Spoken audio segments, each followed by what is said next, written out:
taking a look here at Yennefer and Triss, both heroes.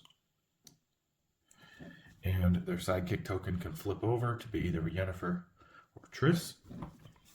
Taking a look here at the deck, we have 2 ability cards. So if you choose to be Yennefer, you will be ranged with 14 health, and Triss ranged with 6 health. If you choose to be Triss, you'll be 14 health, and then Yennefer will be 6 health. And you're still move 2 on either card, but the only thing that's going to be different is the ability card. So if you choose Triss as your hero, you get this ability. After Triss plays a scheme, deal 2 damage to a fighter adjacent to Triss. If you choose to be a Yennefer, the ability is immediately. If Yennefer is attacking, you may boost her attack. This effect cannot be cancelled. So we'll take a look now at the specific cards for each character. First, we'll take a look here at Triss. Attack of 4, Marigolds, Hailstorm. 3 boost, 2 copies. After combat, your opponent chooses 1.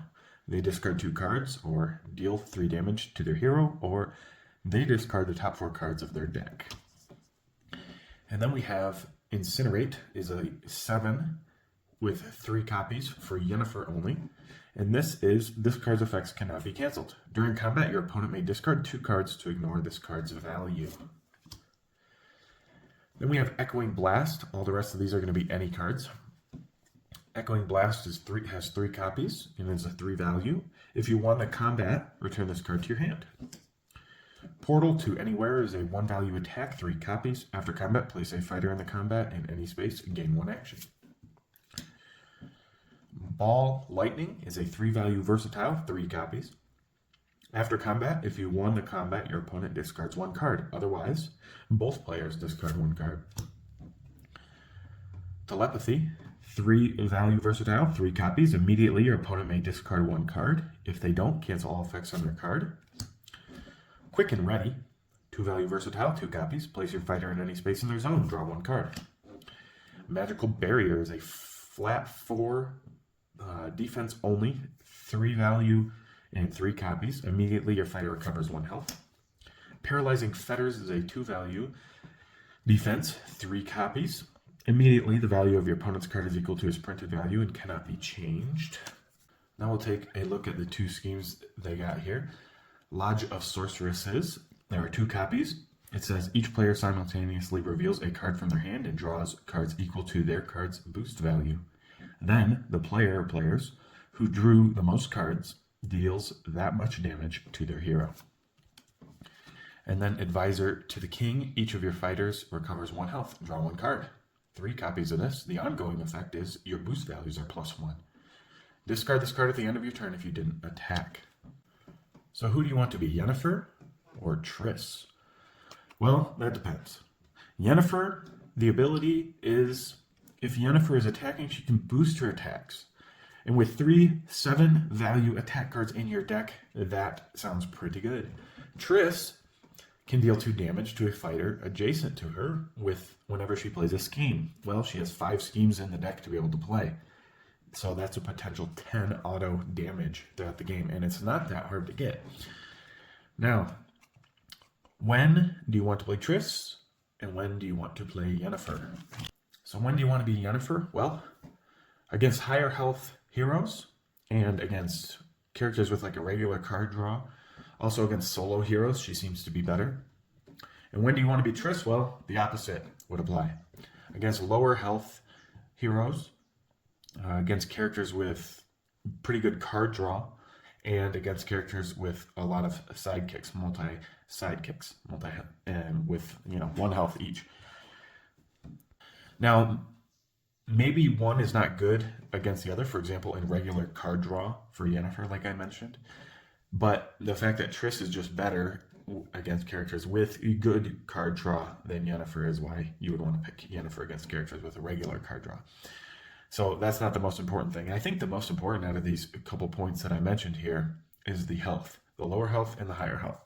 So if they have higher defenses and they are a higher health character, Yennefer would probably be the better pick because she can get over that and she can boost over that. So she's already got the 7 that can't be canceled. So if you're playing against somebody like Bigfoot, they can't cancel it for 1.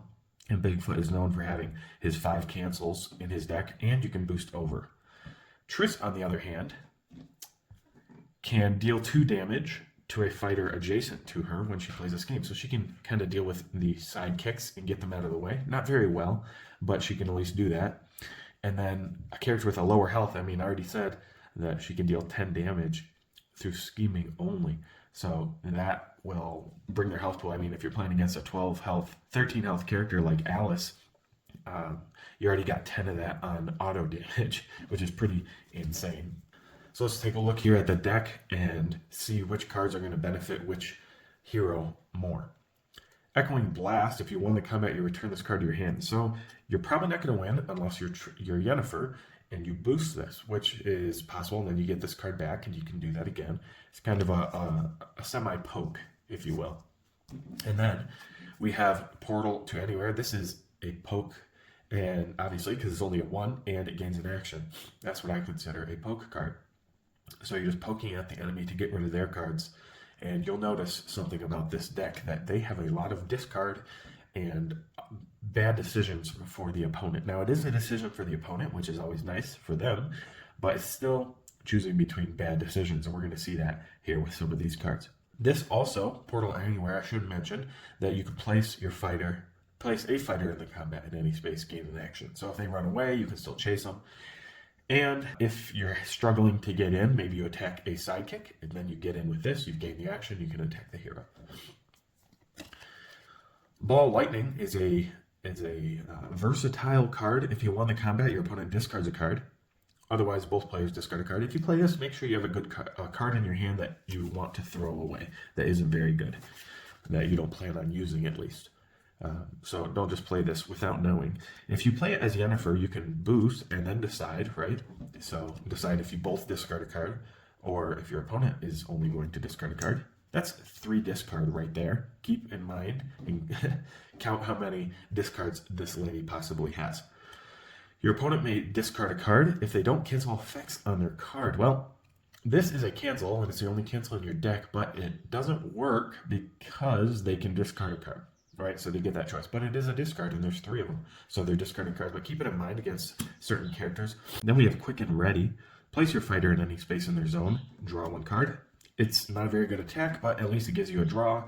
And again, you can chase with this card too, if you so choose. And another way to get in over the sidekicks if they're not blocking efficiently. Getting into the defenses, we have immediately your fighter recovers 1 health. So a 4 and immediately recovering a health is pretty amazing, and there's 3 copies in the deck, so don't sleep on that either. The opponent might be sleeping on that. It is a 3 boost, and sometimes you need to use these boosts, these higher boosts on these better cards to get over the defense value of your opponent's card as Yennefer, but keep in mind that it's going to leave you with less cards to defend. But with the amount of discard you have, it's probably going to keep them on the back foot. So we'll talk about that in a little bit, though.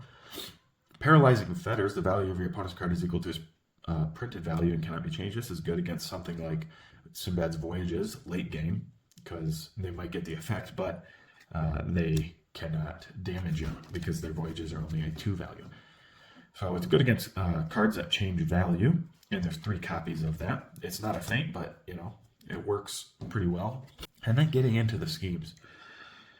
This one, we got to read it. Each player simultaneously reveals a card from their hand and draws cards equal to their card's boost value.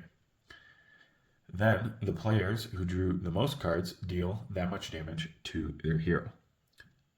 This card here is going to give you a +1 boost, and we're going to go over that in a minute. So make sure you don't play this with that card, because you don't want to draw more cards usually. In some rare cases, you might want to draw a bunch of cards and then hit them with something and try to win this. But typically, you're trying to lose this, so you're gonna want to be careful against who you're playing against. If you are playing against Sinbad, this card's kind of useless.